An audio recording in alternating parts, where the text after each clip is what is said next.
Hey guys, welcome back to another video with me. Today I'm going to be explaining the difference between chemical sunscreens and mineral sunscreens. And I know it can be really difficult to choose a sunscreen. There are so many sunscreens out there and it can be very confusing to know what is best for your skin and which one you should be choosing. I am a cosmetic formulator and today I'm going to be making it a lot more simple for you to go to the store and figure out what kind of sunscreen is best for your skin. So let's get started. With mineral sunscreen you have zinc oxide and titanium dioxide. Zinc oxide is probably the most common ingredient that you will see in mineral sunscreens, and basically what these ingredients do is, this is your skin, you put the sunscreen on your skin, which makes a shield, and then when the sun bounces onto the shield, which is your titanium dioxide or zinc oxide, it will bounce off and it just doesn't go into your skin. It's basically a shield on your skin. So that is how mineral sunscreen works. Pretty easy to understand, not complicated at all. With chemical sunscreen, you will apply it to your skin, and then what happens is the sun's UV rays will penetrate into your skin, and a chemical reaction happens in your skin which produces heat, and then the heat is released from your skin, and that is how a chemical sunscreen works. It's a chemical reaction. With chemical sunscreens, we have ingredients like oxybenzone, avobenzone, homosalate, octisalate, octicrylene. The most common one that I see is octicrylene. With Vichy, they actually use octocrylene and titanium dioxide. And octocrylene is actually one of the better UV chemical blockers. If you're looking to use something with a chemical UV blocker, I would definitely go with maybe Vichy.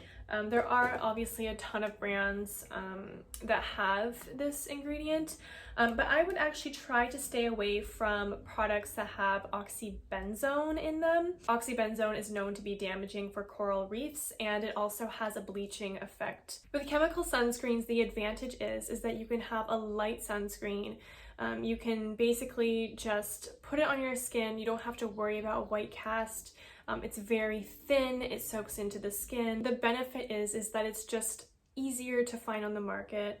There are chemical sunscreens everywhere. There's so many brands. You can also buy a chemical sunscreen that is already mixed in a face cream, so it makes it a lot easier for you. Also chemical sunscreens that are in foundations.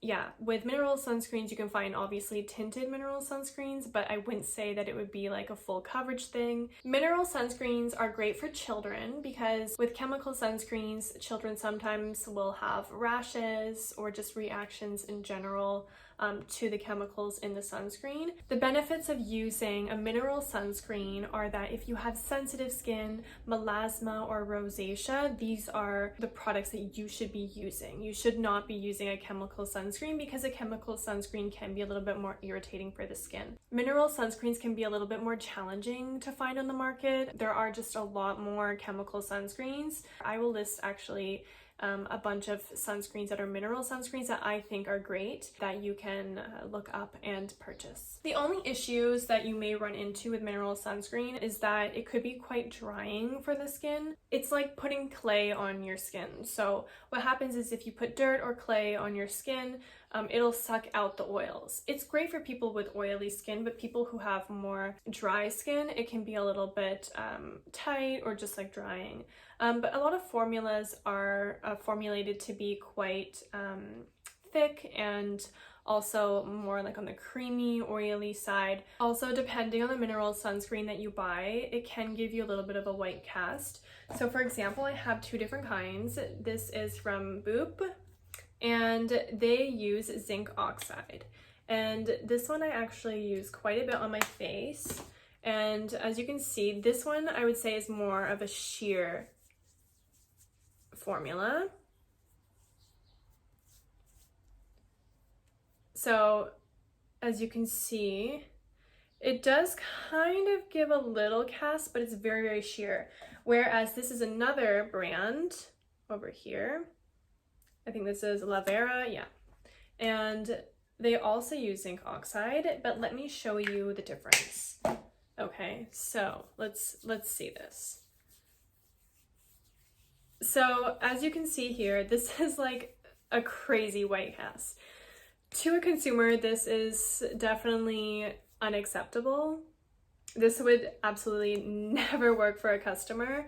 So I don't know why they thought this was a good idea to put it on the market in the first place. But anyway, as you can see, my point is proven. Some zinc oxides are quite casty, so you do need to try them out. But as I said, I will link below some different products that I think are great for the skin that don't leave a cast.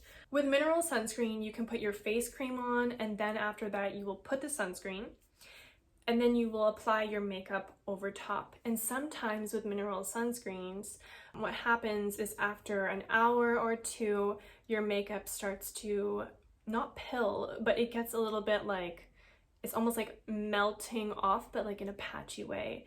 And I have not yet been able to find a sunscreen that works under like a full coverage face of makeup.